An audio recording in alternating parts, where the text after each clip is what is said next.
오늘은 한 사람의 인생에서 매우 중대한 전환점이 되는 생일에 관한 풍수와 명리의 깊은 지혜를 전해드리고자 합니다. 조상님께서 오랜 세월 동안 전해주신 이 지혜에 따르면 생일 당일의 모든 행위와 준비된 음식, 재물은 건강운, 인연운에 직접적인 영향을 미친다고 전합니다. 이날의 시작은 특히 중요하여 아침 첫 끼 식사는 그날의 기운을 결정짓는 관문으로 여겨집니다. 가족 구성원 모두가 함께 모여 정갈하게 차린 식탁 앞에서 서로의 안부와 격려의 말을 나누는 순간은 단순한 잔치 이상의 의미를 지니며 집안에 순수한 양기가 충만해지는 기초가 됩니다. 생일 당일의 모든 준비와 행위는 철저히 신경 써서 진행되어야 하며 이는 곧 조상님들께서 강조하신 대접의 원칙을 따르는 것입니다. 제가 뒤에서 전부 말씀드리겠지만 생일 아침의 식탁, 사용되는 그릇의 크기와 고급스러움, 그리고 각 음식이 지닌 상징적 의미까지도 모두 중요한 요소로 작용합니다. 생일 아침에 온 가족이 모여 서로를 축복하고 주인공에게 최고의 대접을 하는 것은 단순한 예의 이상의 의미를 지니며 이는 바로 풍수와 명리의 원리에서 비롯된 것입니다. 생일의 의례와 준비는 뒤에서 더욱 상세히 다루겠습니다. 지금은 생일에 반드시 피해야 할 부정적인 행위와 금기사항,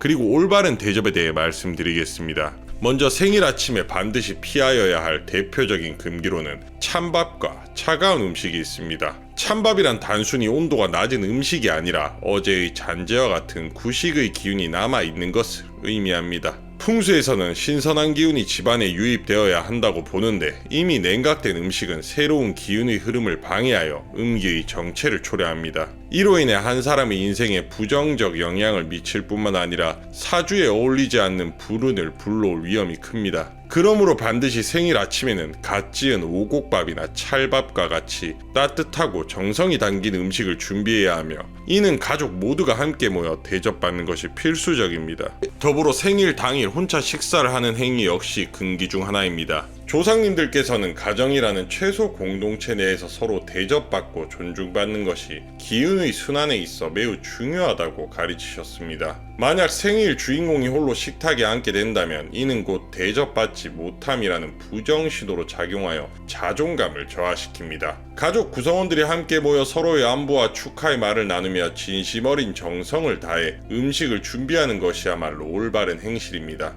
이와 같이 온 가족이 한자리에 모여 따뜻한 음식을 나누면 집안 전체에 순수한 양기가 증대되어 재물운과 인연운이 상승하게 됩니다. 또한 생일상에서 국이 없는 밥상은 반드시 피하여야 할 금기입니다. 풍수에서는 모든 사물에 반드시 짝이 있어야 하며 짝이 없는 물건은 고독과 소외, 불행의 기운을 상징합니다. 국이 없는 밥상은 바로 이러한 짝의 부재를 의미하며 이는 집안의 음기를 불러일으켜 가족 간의 화합을 저해합니다. 따라서 생일상에는 반드시 국을 포함시켜야 하며 국은 온 가족의 인연과 화합, 그리고 풍요로운 기운을 상징하는 중요한 음식으로 자리매김합니다. 더 나아가 생일 당사자의 밥은 반드시 가장 먼저 대접되어야 합니다. 조상님들께서는 생일날 주인공에게 가장 높은 자리를 배정하고 그분의 밥이 다른 가족의 밥보다 먼저 차려져야 한다고 강조하셨습니다. 이는 주인공이 가정의 중심임을 분명히 하고 존중과 대접을 받는다는 상징적 의미를 내포합니다.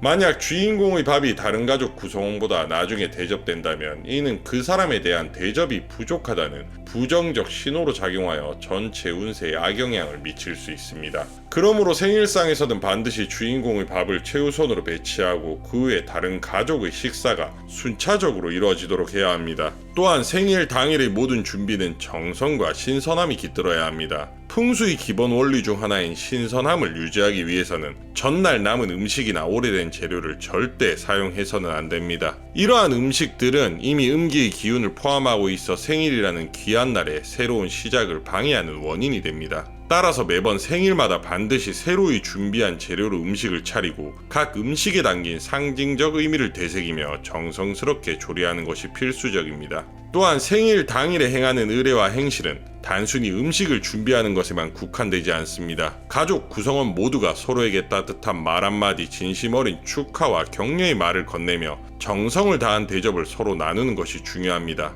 이러한 행실은 풍수와 명리에서 말하는 대접의 본질로 한 사람의 인생 전반에 걸친 기운의 흐름을 긍정적으로 변화시키는 중요한 요소입니다. 부정적 행실이나 무관심은 곧 음기의 유입으로 이어져 한 해 동안 불행이나 재난을 초래할 수 있음을 명심하여야 합니다. 마지막으로 생일 당일에 반드시 피해야 할 금기와 올바른 행실은 한 사람의 인생 운세뿐 아니라 가정 전체의 조화와 화합에 직접적인 영향을 미칩니다. 조상님들께서 전해주신 풍수와 명리의 가르침은 단순한 미신이나 의례가 아니라 오랜 경험과 지혜가 응집된 실천 방법임을 다시 한번 강조하고 싶습니다. 앞서 부정기운을 차단하고 올바른 행실을 지키는 것이 얼마나 중요한지 설명드렸습니다. 이제 그 기초 위에 생일상에 반드시 포함하여야 할 행운의 음식을 중심으로 구체적인 준비 방법에 대해 말씀드리겠습니다. 생일상은 단순한 식사가 아니라 한 사람의 사주와 대운을 정비하고 가족 간 인복을 증진시키며 온 집안에 순수한 양기를 불러오는 귀중한 의례입니다. 우선 생일상의 첫 번째 필수 음식은 앞에서 설명드린 것 중 하나인 찰밥 또는 오곡밥입니다. 찰밥은 그 끈끈한 성질로 인해 한 가족이 어려움을 극복하고 함께 굳건한 결속을 이뤄 나가야 함을 상징합니다. 오곡밥은 5가지 곡식이 어우러져 풍요로운 복을 상징하며 재물운과 성공을 기원하는 음식으로 오랜 전통을 자랑합니다. 두 번째로 미역국은 생일상에서 빠질 수 없는 음식입니다. 미역은 바닷속 깊은 곳에서 서로 얽히며 자라나 함께 성장하는 모습을 상징합니다. 이는 가족 간의 인연과 화합, 건강한 기운의 유입을 의미합니다. 미역국에는 고기나 다른 재료를 넣어 풍미를 더할 수 있으나 그 본질은 미역 자체가 주는 건강과 인복의 기운임을 잊지 않아야 합니다. 미역국 한 그릇이 온 집안에 퍼지는 기운은 한 사람의 장수와 건강운 그리고 가정의 평안을 가져다 준다고 조상님들께서 전해주셨습니다. 세 번째로 생일상의 중요한 음식 중 하나는 조기입니다. 조기는 옛부터 존경과 번영 그리고 대접받는 사람의 상징으로 여겨져 왔습니다. 생일상에 조기를 올림으로써 그날의 주인공이 가족과 사회에서 존중받고 한 해 동안 재물과 명예가 깃들도록 기원한 의미가 담깁니다. 단, 조기를 준비할 때는 반드시 신선한 것을 사용하여 조리해야 하며 기운을 차단하는 어떠한 불순물도 없도록 주의해야 합니다. 마지막으로 앞서 이야기한 모든 원칙을 실제 생활 속에서 어떻게 사용해야 가정의 화합과 개인의 운세를 극대화할 수 있는지 구체적인 실천 방법에 대해 말씀드리겠습니다. 첫째, 생일 의례 후에는 정기적인 집안 정돈과 환기를 통해 신선한 양기가 지속적으로 순환되도록 관리해야 합니다. 집안의 각 공간은 사주와 대운에 맞추어 배치되어야 하며 불필요한 물건이나 낡은 재료는 반드시 정리하여 부정기운이 쌓이지 않도록 해야 합니다. 풍수에서는 집안의 정리정돈이 기운의 원활한 순환에 결정적이라고 보는데 이는 생일 의례에서 시작된 세기운이 시간의 지남에 따라 흐트러지지 않도록 하는데 매우 중요합니다. 둘째, 생일 의례에서 사용하는 음식의 상징적인 의미를 평소에도 잊지 말아야 합니다. 찰밥과 오곡밥은 한 가족이 어려움을 극복하고 굳건한 결속력을 유지하는 상징이며 미역국은 인연과 건강을, 조기는 존경과 번영을 나타냅니다. 이러한 음식들이 단 한 번의 의례에만 머무는 것이 아니라 정기적인 가족의 행사나 명절